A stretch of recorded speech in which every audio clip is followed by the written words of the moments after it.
Buenas noches a todos. Ahí Instagram está avisando a los seguidores.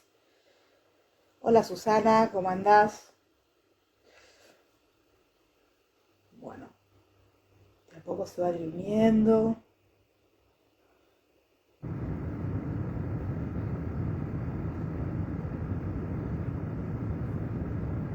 Ahí van sumando. ¿Se escucha bien? Si se escucha mal avísenme que muevo el celular. Este, Hoy vamos a hablar de... Hola José, hola Maru, ¿cómo andás? Hace tiempo que no hablamos, Maru. ¿Se escucha bien? Susana, Maru. Hola Elizabeth, ¿cómo andás? Díganme si se escucha bien. Confírmenme eso antes de empezar a hablar.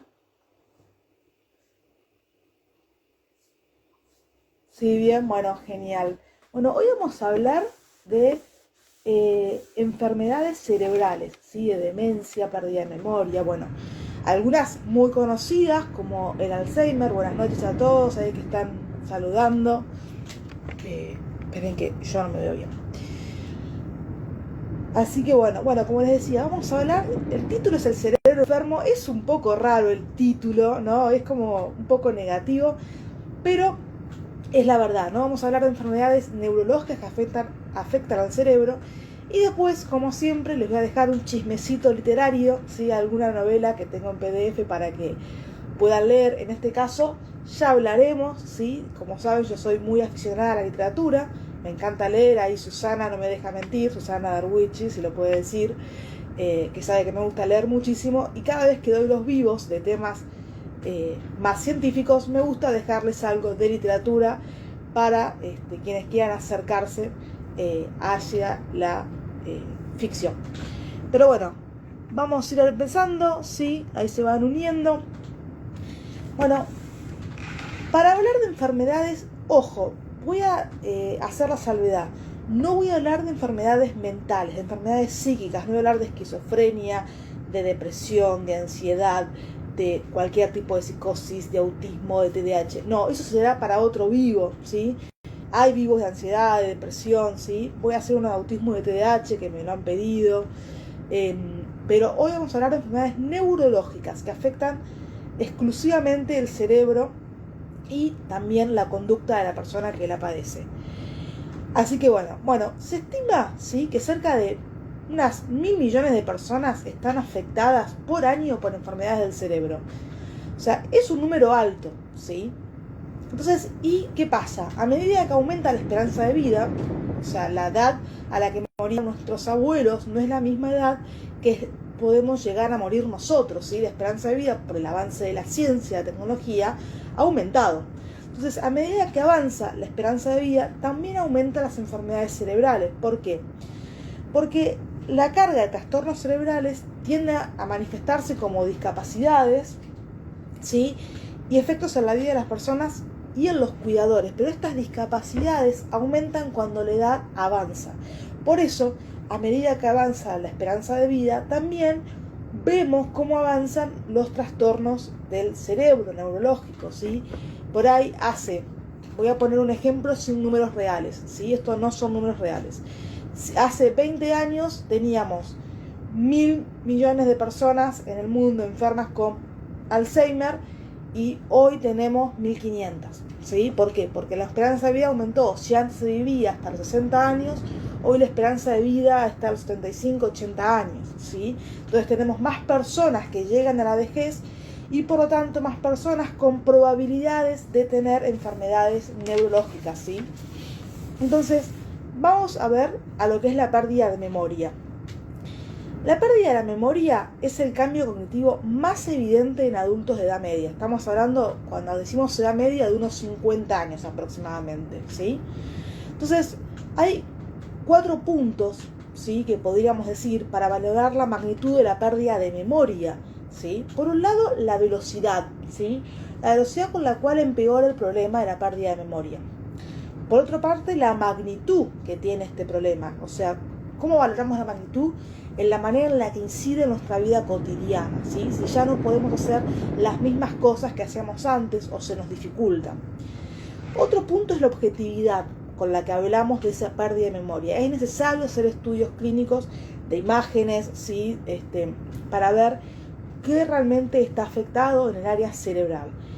Y por otro cuarto punto muy importante es que la pérdida de memoria puede darse por demencia, ¿sí? Pero también por otros trastornos mentales, ¿sí? Entonces, cuando hablamos de pérdida de memoria, no hablamos de una enfermedad en sí, sino de un síntoma de diferentes enfermedades. La amnesia, sí, que llamamos a la pérdida de memoria, puede ser anterógrada o retrógrada.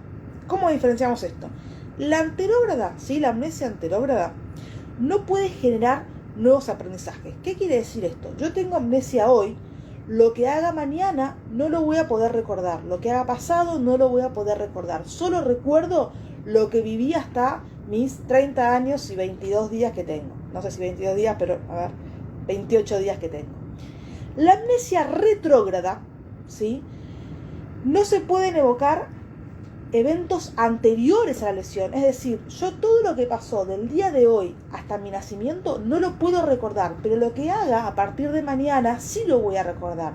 Genero nuevos aprendizajes, mientras que la amnesia anterógrada no recuerdo nuevos aprendizajes. ¿Se entendió esto o quieren que lo vuelva a explicar? Díganme, si no se entendió me lo escriben, yo los voy leyendo y lo vuelvo a explicar.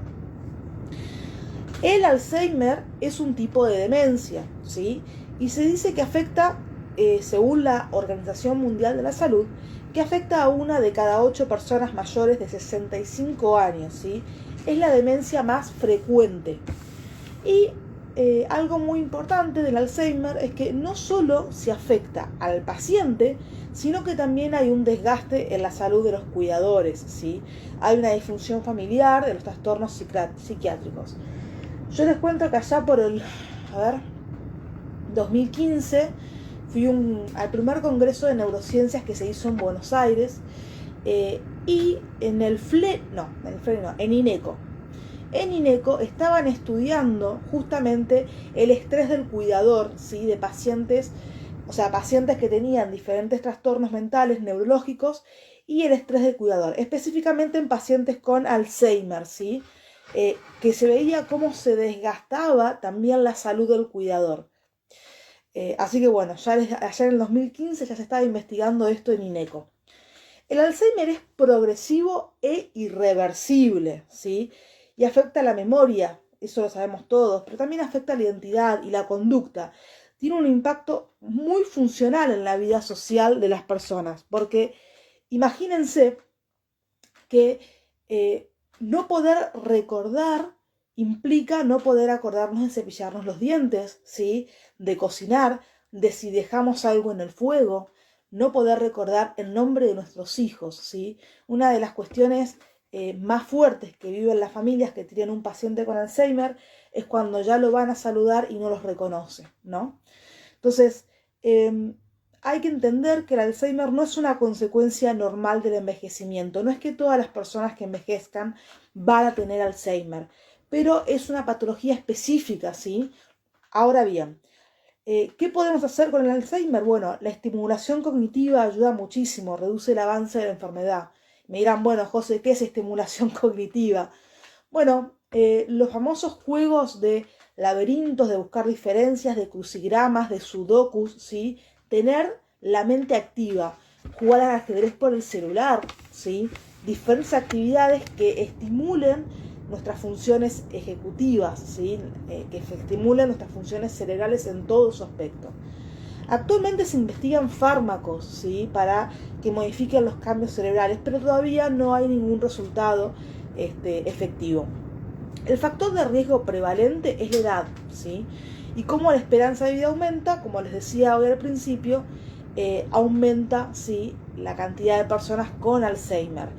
Hoy día el Alzheimer es uno de los temas centrales de la Organización Mundial de la Salud, ¿sí?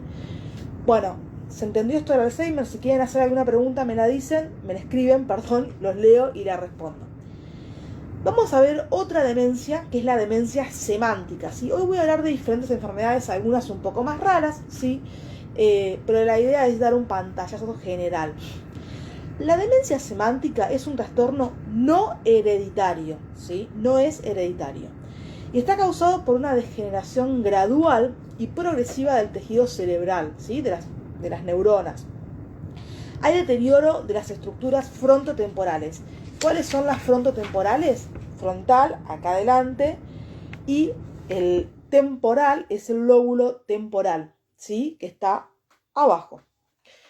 En un primer momento, las personas tienen dificultad para encontrar las palabras que quieren utilizar. Esto se llama anomia, ¿sí? El término semiológico que se le dice. Semiología es como el diccionario de los médicos y psicólogos y profesionales de la salud para nombrar las cosas. Eso es semiología, y se le dice anomia, ¿sí? Anomia es la dificultad para encontrar las palabras que quieren utilizar. Es el famoso en la punta de la lengua, ¿sí? Que están hablando y de repente dicen, ay, no me acuerdo cómo se dice, no me sale, ¿sí? No me sale la palabra que quiero decir. Bueno, cuando la enfermedad avanza, se pierde el significado de las palabras. Y después más tarde se pierde el vocabulario, se empiezan a usar términos muy vagos y poco específicos, porque como empezamos a tener menos vocabulario, con pocas palabras queremos abarcar la mayoría de las conversaciones, ¿sí? Entonces se pierden los términos específicos. También empieza a afectarse cuando la enfermedad está avanzada la comprensión del habla, ¿sí? Donde más está dañado es el lóbulo temporal. Mi hija padece desde los 6 años. Mirá, no sé tu nombre, dice BioCoach. ¿Padece demencia semántica o los síntomas que estoy hablando? No sé tu nombre pero bueno. Sí, la demencia semántica es un tema que desgasta muchísimo a la persona porque la persona es consciente de lo que le pasa y no puede hablar, ¿sí? Y eso es muy desgastante. Las personas siempre se habla, ¿no? Ah, soy Daniela, bueno, un gusto, Daniela Josefina. Bueno, padece anomias, bien, no demencia semántica, anomias. Sí, la anomia, como les dije, es un término semiológico, ahí está. Puede estar en diferentes trastornos, ¿sí? No es que quiere decir que todos los pacientes con anomia tengan demencia semántica. Bueno, vamos a hablar también de la demencia por cuerpo de Lewy, ¿sí? Me van diciendo si no se entiende algo, me lo van escribiendo, si se entienden seguimos adelante. La demencia por cuerpo de Lewy, es neurodegenerativa, ¿sí? Hay una disminución de la función cerebral intelectual y es progresiva. Estoy leyendo, bien, por licenciados en comunicación, sí, genial, qué bueno. Estás en el curso de instructorados. Bueno, un gusto, Daniela. Ya nos vamos a ver en las salas de consultas o en las salas de cine. Bueno, volviendo, sí, vamos a retomar la demencia por cuerpo de Lewy, sí. Primero es neurodegenerativa, sí, que es un punto muy importante. ¿Qué quiere decir neurodegenerativa? Que cada vez que pasa el tiempo se va degenerando más el tejido cerebral. Hay una disminución de la función intelectual progresiva, ¿sí? Se afecta obviamente laboral y socialmente a la persona. ¿Y cuáles son los síntomas más comunes? Los momentos de confusión, ¿sí? En periodos, en islas que se llama, ¿no?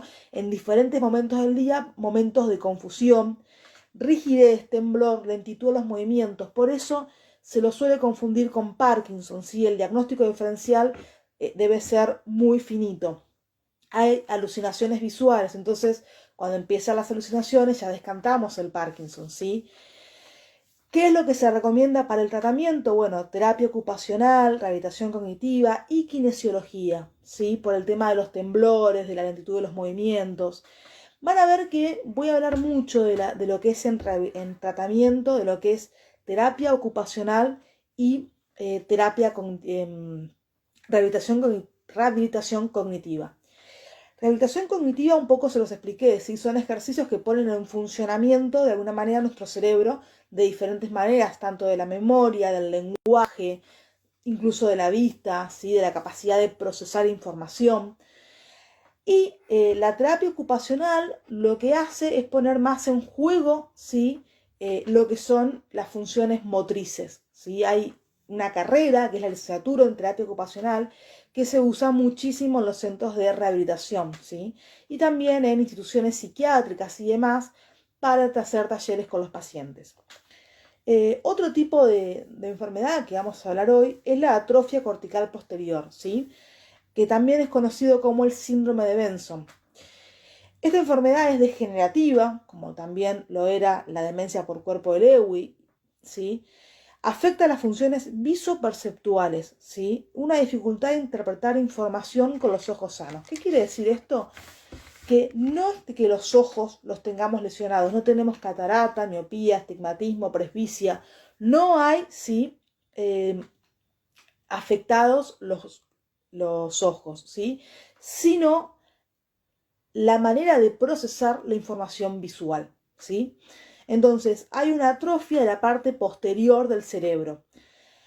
A esto tenemos una agnosia visual. La agnosia visual es que no se pueden reconocer los objetos. Está la prosopagnosia, ¿sí? Que no se pueden reconocer las caras. Está la agnosia de colores. Bueno, no se pueden reconocer los colores. Y ojo, no confundir con daltonismo, porque no está afectado el lóbulo ocular, ¿sí? Pueden aparecer, cuando avanza la enfermedad, falta de comprensión del lenguaje, desorientación topográfica. ¿Qué es desorientación topográfica? Me podrán preguntar. La desorientación en el espacio, ¿sí? Hay pacientes que también manifiestan estar ciegos cuando en realidad, como les digo, los ojos no están alterados y la persona manifiesta no ver directamente. Se indica también como otras enfermedades, rehabilitación cognitiva, terapia ocupacional, ¿sí? Y acá, ¿sí? Como la vista es uno de los sentidos que en general más afecta anímicamente perder la vista, tenemos que suelen cursar, ¿sí? Con lo que es el síndrome de Benson, trastornos de depresión o de ansiedad, ¿sí? Entonces, se suele trabajar en conjunto con terapia cognitivo-conductual para tratar, ¿sí?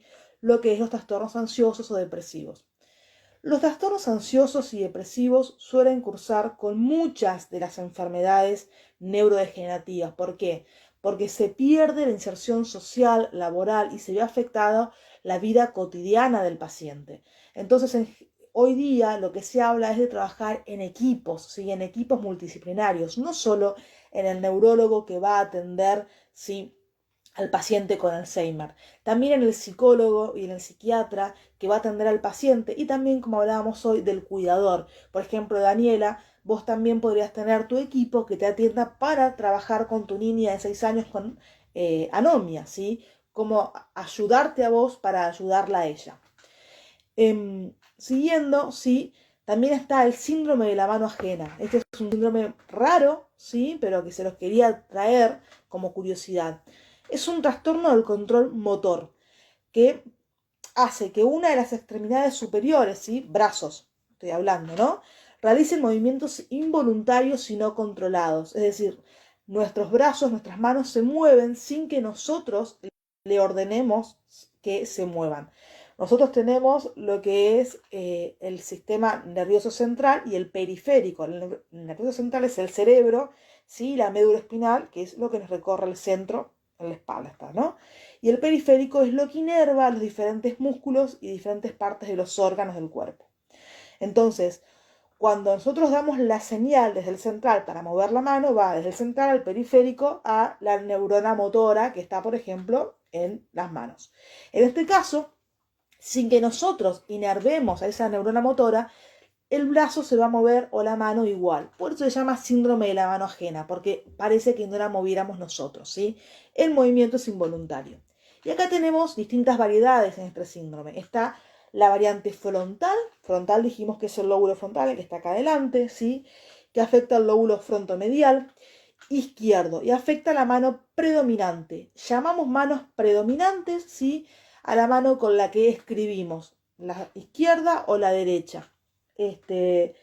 Después tenemos la variante callosa. Perdón, mi hija tiene un tic con las manos. Sí, pero los tics no son lo mismo, ¿sí? Los tics no tienen que ver con el síndrome de la mano ajena. Podríamos hacer algún vivo de tics y de cómo se generan. Está la variante callosa, afecta el cuerpo calloso. El cuerpo calloso es el que divide los dos hemisferios, ¿sí? Hemisferio derecho e izquierdo.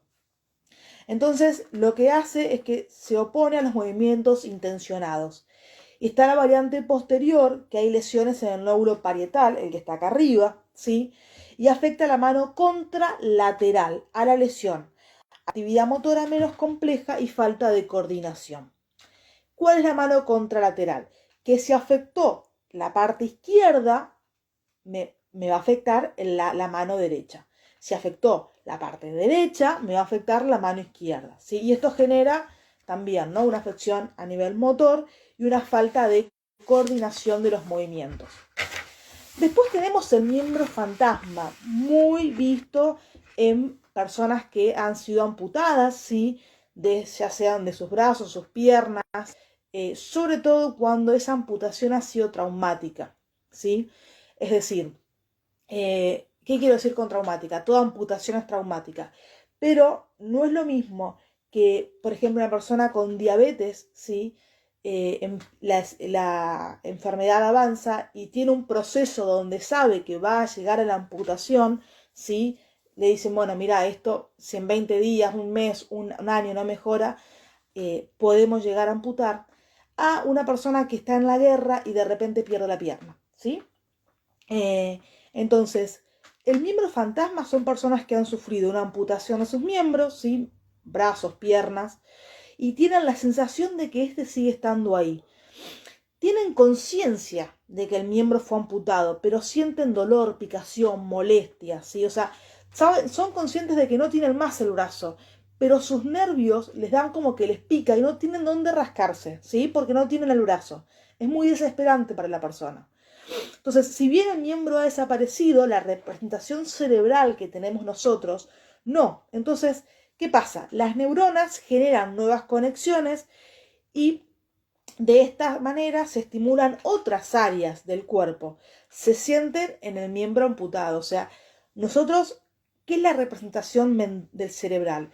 Por más que el miembro se amputó, ¿sí?, como yo les explicaba hoy, ¿no?, el sistema nervioso periférico y central.